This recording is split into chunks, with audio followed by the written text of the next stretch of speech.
Halo, selamat pagi semuanya. Assalamualaikum warahmatullahi wabarakatuh.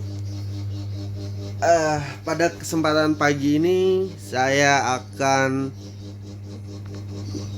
memberi materi atau menjelaskan tentang fungsi tanda.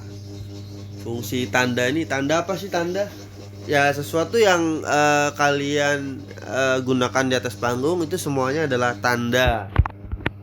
Kenapa kalian misalnya menggunakan pakaian apa di atas panggung sebagai aktor? Kenapa kalian menggunakan hand props apa sebagai aktor? Itu adalah kan tanda-tanda yang dilihat oleh penonton. Nah, itu kan ada fungsinya, ada maksudnya, ada tujuannya. Nah, materi fungsi tanda ini adalah materi yang mempelajari tentang itu. Jadi di satu sisi materi ini bisa kalian gunakan untuk pengingat kalian bahwa sesuatu yang kalian hadirkan di atas panggung adalah tanda-tanda yang akan diserap oleh penonton. Di sisi lain ini juga adalah sebuah cara atau perangkat kalian ketika menonton sebuah pertunjukan, bahwa ada fungsi tanda ketika kalian menunjukkan bahwa semua yang dia tampilkan di atas panggung itu adalah tanda-tanda yang memiliki tujuan, memiliki maksud gitu. Nah, fungsi tanda ini adalah bagian dari materi estetika dan bagian dari materi semiotika. Estetika itu adalah ilmu tentang keindahan. Jadi dia mendalami, mempelajari suatu kualitas keindahan sebuah karya seni berdasarkan bentuk dan isi. Bentuk itu adalah sesuatu yang dilihat di atas panggung, dan isi adalah pemaknaan daripada yang dilihat itu. Nah, tadi satu lagi, ini adalah juga bagian dari ilmu semiotika. Ilmu semiotika adalah ilmu tentang simbol, ilmu tentang tanda-tanda, ilmu tentang sesuatu tanda dan rahasia di baliknya. Nah, ilmu semiotika itu bukan hanya tentang penandaan dalam seni, tapi juga dalam kehidupan ya. Nah, tapi kita bahas secara kontekstual, kita bahas menurut seni, khususnya teater.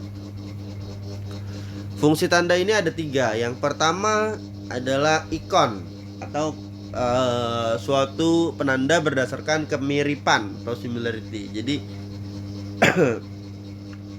di sini dicontohkan foto, lukisan atau topeng wajah untuk menggambarkan atau menggantikan sosok aslinya. Jadi untuk menggambarkan sosok aslinya kalian bisa menggunakan foto, lukisan atau topeng wajah. Misalnya kalian menceritakan sebuah kisah dan peristiwanya terjadi di rumah misalnya kalian sendiri. Misalnya misalnya di rumah si Fulan. Nah, di rumah itu ternyata si Fulannya nggak ada, tapi untuk menunjukkan itu rumah dia, nah di situ ada lukisan atau ada foto dia sekeluarga di dinding ruang tamunya. Nah, itu kan salah satu penanda ikon yang menggambarkan bahwa itu ada di rumah dia.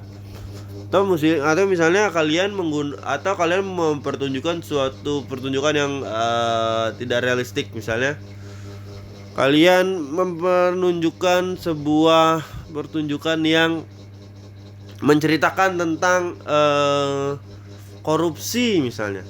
Nah, lalu kalian memerankan satu tokoh koruptor yang in real life dia menyontohkan persis. Misalnya sebut saja siapa salah satu nama koruptor misalnya. Nah, untuk menunjukkan bahwa kalian adalah si koruptor tersebut, kalian menggunakan topeng wajah, dan wajahnya itu wajah dia. Topeng wajahnya dia. Nah, itu adalah contoh penerapan secara ikonik prinsip ikon ini di dalam sebuah pertunjukan. Ini ikon ya, ini paling gampang. Yang kedua selanjutnya adalah indeks. Indeks adalah suatu fungsi tanda berdasarkan hubungan sebab akibat atau kausalitas. Kausalitas itu artinya sebab akibat ya. Jadi ini saya beri beberapa contoh. Yang pertama, contohnya asap merupakan tanda dari api. Kan sebab akibat ya. Ada asap berarti ada api. Nah, artinya gini, ketika dalam sebuah pertunjukan, ketika misalnya di atas panggung aktor berteriak sambil menunjuk ke suatu sudut, kebakaran, sudut kanan panggung misalnya, sudut kebakaran. Wah, nah itu kan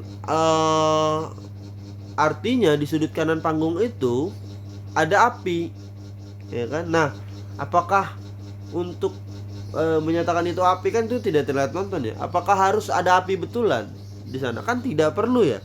Hanya perlu imajinasi, hanya perlu sesuatu yang bisa mengantarkan penonton atau mengantarkan aktor itu pada imajinasi api. Apa itu? Yaitu asap. Munculkan aja asap. Ya kan lebih mudah dan lebih aman memunculkan asap daripada membakar betulan ya, memberi api betulan. Nah, ini adalah suatu contoh cara menerapkan prinsip prinsip indeks berdasarkan kausalitas. Jadi sebab akibat. Yang kedua, mendung berarti akan turun hujan. Ya, itu contohnya sama ketika mungkin ada pertunjukan menceritakan tentang mendung dan lain-lain. Itu berarti penanda akan turun hujan. Apakah itu dari dialog atau dari lighting atau dari apa misalnya ya, atau dari misalnya multimedia gitu ya. Itu berarti sebuah penanda akan turun hujan. Yang selanjutnya contohnya adalah berjalan pincang. Berjalan pincang adalah penanda. Ini kan berjalan pincang ini kan akibatnya ya. Nah, penonton langsung akan menangkap sebabnya adalah karena kakinya bermasalah gitu loh. Jadi secara otomatis penonton akan menduga itu secara otomatis tadi, ketika ada asap, ketika ada mendung, ketika berjalan pincang, secara otomatis, karena ini hubungan sebab akibat yang logis ada dalam kehidupan sehari-hari. Nah, jadi kalau kalian bikin pertunjukan lalu membawakan aktor yang jalan pincang, itu nggak bisa kalian misalnya mau bikin nih tokoh jalan pincang tapi tanpa bikin biografi kepincangannya itu. Pincangannya kenapa sih? Itu nggak bisa. Jadi kayak kalau ditanya kenapa pincang, biar keren aja. Nah, itu nggak bisa. Dia harus ada hubungan kausalitas, harus ada hubungan sebab akibat. Apakah dia pincang karena, kalau dia pincang biar keren bisa, tapi bukan alasan aktor, tapi memang biografi peran. Misalnya dia orangnya caper, biar dapat perhatian dari orang lain, dalam peristiwa itu dia berpura-pura jalan pincang. Nah, itu bisa ya. Artinya itu ada biografi kepincangannya, alasan kepinjangannya itu apa. Bisa juga misalnya kecelakaan, bekas kecelakaan, atau misalnya memang ada masalah kakinya sejak lahir, atau misalnya keseleo, misalnya banyak hal. Jadi harus hubungan kausalitas atau sebab akibatnya harus jelas.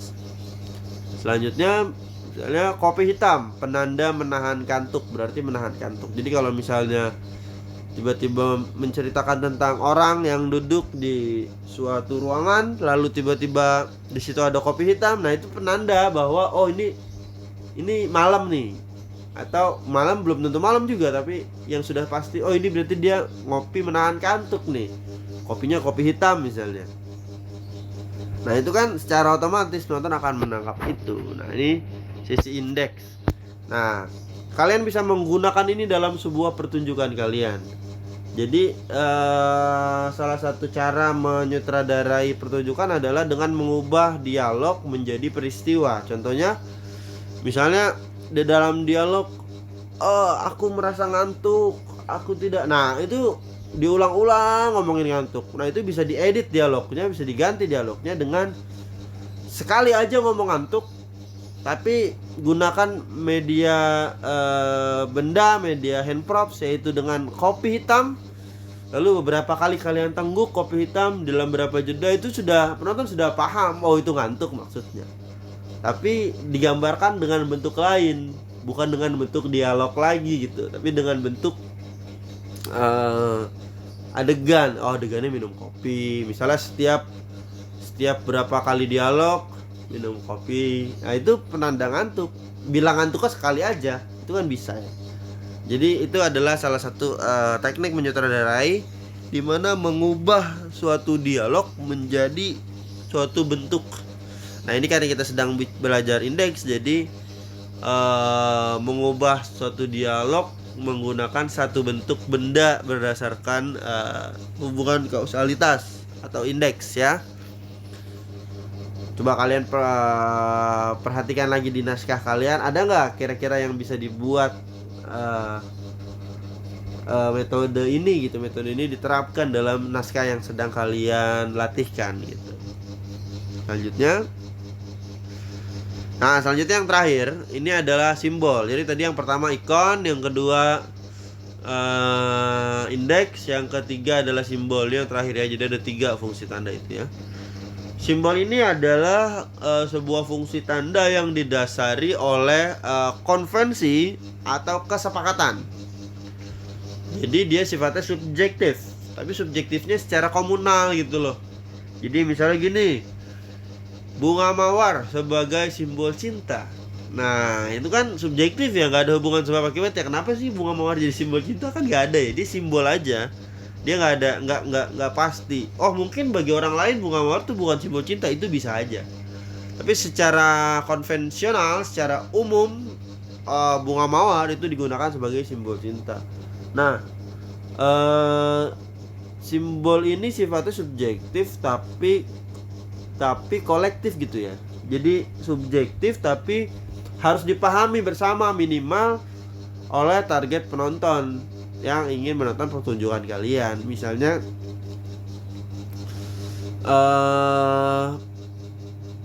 kalian memberikan bunga mawar kepada sebagai aktor nih, ada adegan memberikan bunga mawar kepada pasangan kalian di atas panggung. Nah, itu harus kalian yakin bahwa bunga mawar itu adalah simbol cinta, dan yakin bahwa penonton memahami itu gitu loh. Ya kan? Secara kan sebenarnya secara clear ya, kalau lihat bunga mawar, ada misalnya suatu tokoh memberikan bunga mawar ke tokoh lain di atas panggung dalam sebuah peristiwa. Nah, itu berarti artinya cinta gitu. Tapi bisa nggak jadi arti lain? Bisa, tergantung bagaimana si sutradara itu membuat simbol ini gitu, berdasarkan konvensi apa. Ini ada contoh-contoh lain ya, seperti bendera sebagai simbol negara, kitab suci sebagai simbol agama, botol minuman keras sebagai simbol sifat buruk, dan lain sebagainya. Nah, ini kan banyak simbol-simbol ya. Nah, apakah simbol-simbol yang saya sebutkan ini pasti? Itu tidak. Kalau hubungan sebab akibat tadi pasti ya. Jadi jelas, logis gitu loh. Kalau ini tidak logis. Dia sifatnya subjektif. Jadi kalau misalnya kalian buat pertunjukan, misalnya simbol cinta, kalian ganti dengan misalnya domba jadi simbol cinta misalnya ya. Misalnya ceritanya tentang seorang cucu dan kakek yang memelihara domba. Misalnya dia di kampung halamannya misalnya memelihara domba. Domba itu dipelihara sejak cucunya kecil oleh sang kakek. Lalu tiba-tiba suatu hari misalnya si kakek ini sakit gitu misalnya, sakit. Lalu kakek ini memberi pesan bahwa dia harus menjaga peliharaannya, dombanya, sampai dombanya punya anak dan lain-lain. Lalu kemudian kakeknya meninggal. Nah, ini kan dalam hal ini itu cara untuk menyampaikan cinta dia dengan kakeknya yang sudah meninggal itu kan tidak bisa dengan bunga mawar ya. Tapi dengan misalnya yaitu tadi simbolnya yang sudah dibuat, yaitu domba tadi. Nah, itu kan simbol yang memang diceritakan dulu gitu di dalam cerita, bagian dari cerita integral dalam cerita. Jadi penonton sudah tahu bahwa si domba ini adalah simbolisasi dari kecintaan kakeknya terhadap dia gitu. Jadi kecintaan mereka berdua yang memelihara domba bersama, hubungan mereka berdua bersama selama kakeknya masih hidup dan lain-lain. Nah itu sifatnya sangat subjektif. Atau bisa aja misalnya simbolnya pipa rokok misalnya. Pipa rokok misalnya nyeritain tentang suami istri, misalnya suaminya suka ngerokok pakai pipa rokok, pipa tembakau gitu ya. Nah itu yang dia selalu memuja-muja, bukan memuja-muja, selalu menggunakan itu, selalu menikmati itu sampai istrinya marah. Dia hidupnya hanya mencintai istrinya dan merokok gitu misalnya dengan pipa itu. Nah lalu kemudian suatu hari suaminya misalnya hilang, tidak kabar, tinggal pipa itu saja yang dipegang. Nah meskipun yang awalnya benci, dia bisa menggunakan pipa itu sebagai personifikasi. Personifikasi itu adalah perlambangan dari tokoh suaminya yang hilang. Lalu misalnya dia memegang pipa itu setiap saat, selalu menjaga pipa itu sambil mencari-cari suaminya di mana. Nah itu kan sebagai simbol cintanya ya pada suaminya. Nah itu adalah contoh hubungan simbolisasi yang berdasarkan konvensi, tapi integral dalam cerita. Diceritakan dulu dalam cerita, dibahas dulu, diberi stimulasi dulu dalam cerita, diberi latar belakang cerita dulu di dalam sebuah pertunjukan itu. Jadi itu bisa seperti itu. Intinya gitu ya. Intinya ikon itu kemiripan.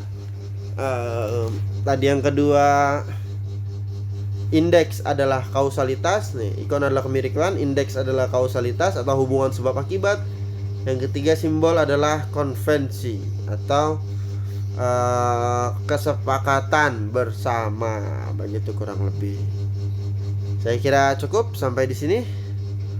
Terima kasih, selamat pagi. Wassalamualaikum warahmatullahi wabarakatuh.